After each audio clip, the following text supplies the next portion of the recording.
Hello friends, welcome back to my channel VV knowledge of law. और आज हम आपके लिए लाए हैं एक नया वीडियो जिसमें हम डिवोर्स्ड वीमेन के राइट्स बताएंगे कि उनके पास क्या क्या राइट्स हैं जो वो क्लेम कर सकती हैं और कैसे वो अपने आप को फाइनेंशियली और इमोशनली स्टेबल कर सकती हैं। आइए आज की हम अपनी वीडियो शुरू करते हैं। उससे पहले thank you so much for the cooperation and जो आप मेरी वीडियो पर लाइक करते हैं, कमेंट करते हैं, उससे मुझे बहुत ज़्यादा सपोर्ट मिलता है। तो मैं आपसे रिक्वेस्ट करूँगी कि प्लीज़ आप आगे भी ऐसे ही मेरी वीडियो को लाइक करिएगा, शेयर करिएगा और ज़्यादा से ज़्यादा जो है इस वीडियो को शेयर करेंगे ताकि मेरा जो हौसला है वो और बने, मैं और वीडियोस बनाऊँ। Thank you so much for the cooperation you have given me. और अब हम अपनी वीडियो शुरू करते हैं। आज की वीडियो में हम बात करेंगे राइट्स ऑफ मुस्लिम वुमेन के बारे में। मेनली मुस्लिम वुमेन्स के 3 राइट हैं: मेंटेनेंस, मेहर और प्रॉपर्टी।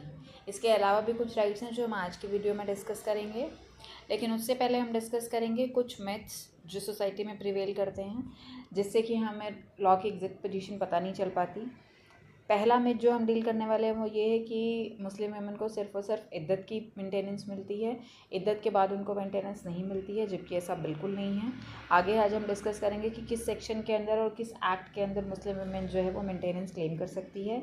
बट शॉर्ट रियलिटी यही है कि वो उनका लॉन्ग टर्म राइट है मुस्लिम वुमेन का मेंटेनेंस क्लेम करने का, सिर्फ और सिर्फ इद्दत तक नहीं है। दूसरा मिथ ये है कि विमेन जो है वो सिर्फ उन्हीं गिफ्ट्स को अपने पास रख सकती है या उन्हीं गिफ्ट्स को अपने साथ लेके जा सकती है जो गिफ्ट्स उनके पेरेंट्स ने या उनके फ्रेंड्स ने दिए हैं, जबकि ऐसा नहीं है। Any gift friends, family, in laws family, husband, या तो उन्हें शादी के टाइम दिए गए हों या शादी के बाद दिए गए हों, वो सभी उसका स्त्रीधन है और वो सभी उसकी एब्सोल्यूट प्रॉपर्टी है, वो उसको अपने साथ लेके जा सकती है। ऐसा कुछ नहीं है कि सिर्फ आपके पेरेंट्स और फ्रेंड्स के दिए गिफ्ट ही आपके होंगे और हस्बैंड अपने गिफ्ट्स वापस ले सकता है या इन लॉज की फैमिली के गिफ्ट्स वापस लिए जा सकते हैं। ऐसा कुछ नहीं है, वो वुमेन की एब्सोल्यूट प्रॉपर्टी है, तो उससे आपको एक फाइनेंशियल स्टेबिलिटी मिलेगी। तो ये आपके 2 मिथ थे जिन्हें हमने रियलिटी में कन्वर्ट किया। अब हम अपनी वीडियो में आगे बढ़ते हैं। हम बात करते हैं उस लीगल फ्रेमवर्क की जहाँ जहाँ मुस्लिम वुमेन को प्रोटेक्शन दिया गया है, जहाँ जहाँ हमें राइट दिए गए हैं। सबसे पहला जो पेरेंट एक्ट है वो है Muslim women protection of rights on divorce act 1986। मेहर, मेंटेनेंस, प्रॉपर्टी राइट्स, ये सभी राइट्स जो हैं वो इसी एक्ट के अंदर दिए गए हैं। और सबसे पहले ये पहला एक्ट था जिसमें वुमेन को जो है वो राइट्स प्रोवाइड किए गए थे। उसके अलावा शायद आपने पहले सुना भी हो सेक्शन 125 CRPC, जिसमें कोई it is a secular act और कोई भी जो है इसके अंदर कोड के अंदर मेंटेनेंस क्लेम कर सकता था, बीइंग इट अ मुस्लिम, हिंदू और क्रिश्चियन, एनी फीमेल।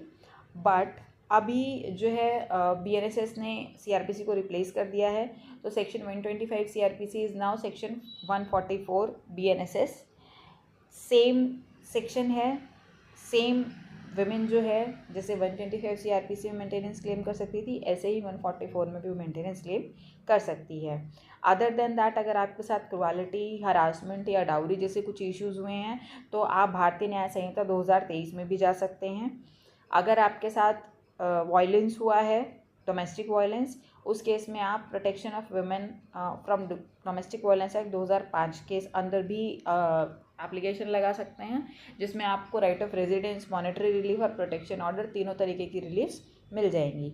तो ये एक लीगल फ्रेमवर्क है मेनली जिसमें वुमेन को जो है अपने राइट्स दिए गए हैं और वुमेन जिसमें प्रोसीड करके अपने आप को सिक्योर कर सकती है।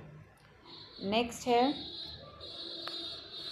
सबसे पहले हम बात करते हैं मेंटेनेंस राइट की। अगर किसी भी वुमेन को मेंटेनेंस राइट क्लेम करने हैं तो उसे section 3 of Muslim women protection of rights on divorce act 1986 के अंदर जाना होगा, जिसमें उसे फेयर एंड रीजनेबल प्रोविज़न का राइट दिया गया है।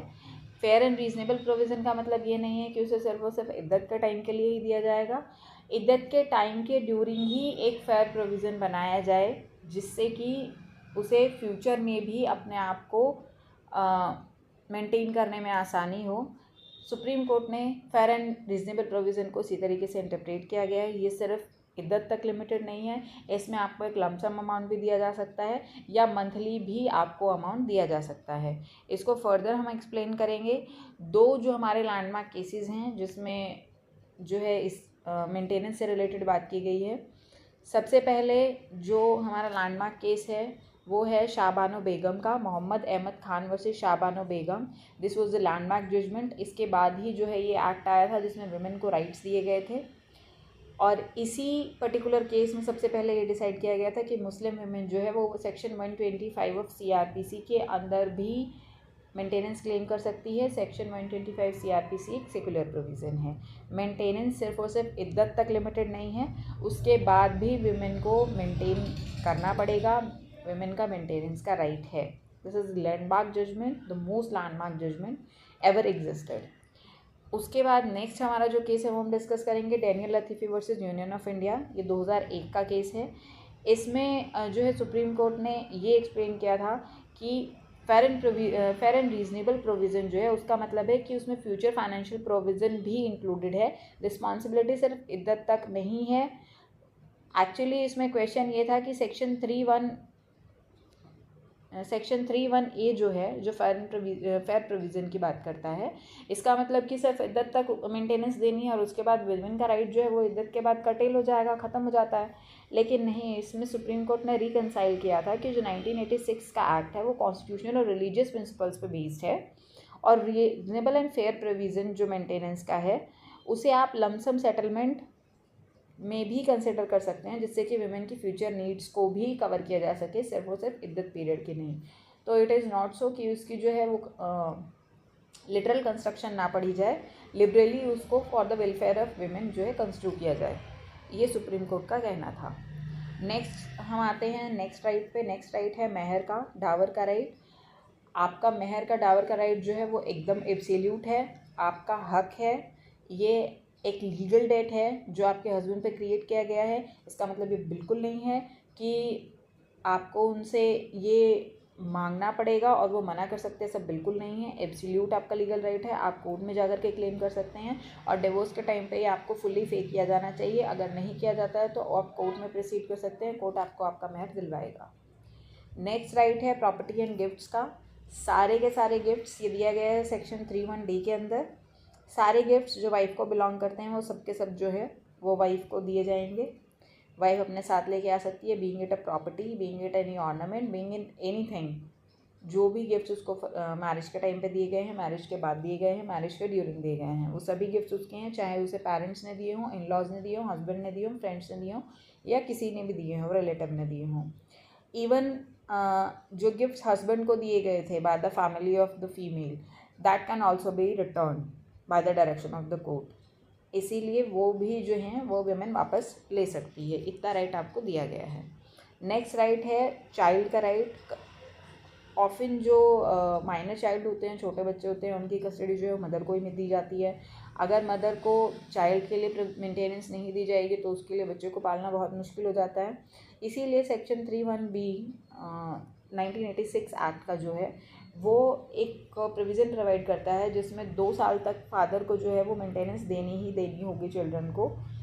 वो इस अपनी रिस्पॉन्सिबिलिटी से मना नहीं कर सकता। अगर वो करता है तो आप कोर्ट जा करके ये मेंटेनेंस ले सकते हैं। और चाइल्ड का वेलफेयर जो है वो प्रायोरिटी है इस प्रोविज़न के लिए। यहाँ सिर्फ और सिर्फ चाइल्ड के वेलफेयर के लिए ही बात की गई है।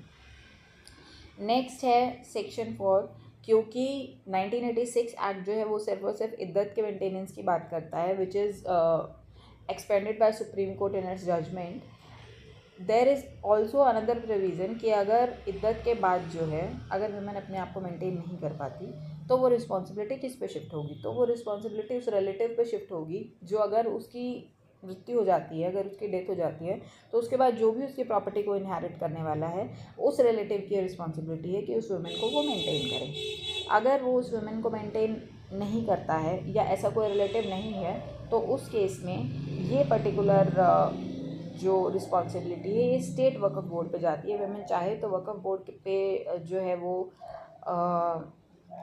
क्लेम कर सकती है कि मुझे मेंटेनेंस दी जाए क्योंकि मेरे पास और कोई रिलेटिव नहीं है जो मुझे मेंटेन कर सके।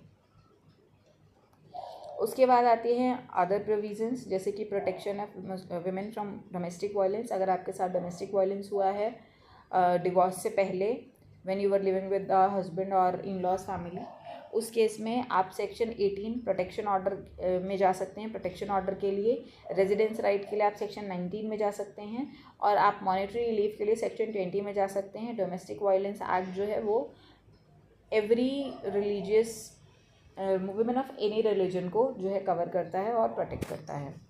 नेक्स्ट है ट्रिपल तलाक, Muslim women protection of rights on marriage act 2019। Triple तलाक को अनकॉन्स्टिट्यूशनल डिक्लेयर करता है, इलीगल डिक्लेयर करता है, और इंस्टेंट ट्रिपल तलाक जो है वो वॉइड है और पनिशेबल है, उसमें पनिशमेंट भी दी जा सकती है। अगर आपके साथ ऐसा कुछ होता है उस केस में आप मेंटेनेंस और कस्टडी दोनों ही क्लेम कर सकते हैं under this act. So let's finally conclude our video. Law always support women, awareness is the key. जब आपको आपके राइट्स पता ही नहीं है तो आप उनके लिए लड़ नहीं पाएंगे। सबसे पहले अपने राइट्स को जानिए और उसके बाद कॉन्फिडेंटली उनका इस्तेमाल कीजिए। अपने आप को प्रोटेक्ट करना आपकी रिस्पॉन्सिबिलिटी है, आपके हाथ में है, आपको कोई और प्रोटेक्ट नहीं करेगा। अपनी रिस्पॉन्सिबिलिटी खुद उठाएं। यहीं हम इस वीडियो को ख़त्म करते हैं। Thank you so much for being wonderful audience, and ज़्यादा से ज़्यादा इस वीडियो को शेयर करें ताकि ये उन तक पहुँचे जिन तक इसका पहुँचना ज़रूरी है, जिन्हें इसकी ज़रूरत है।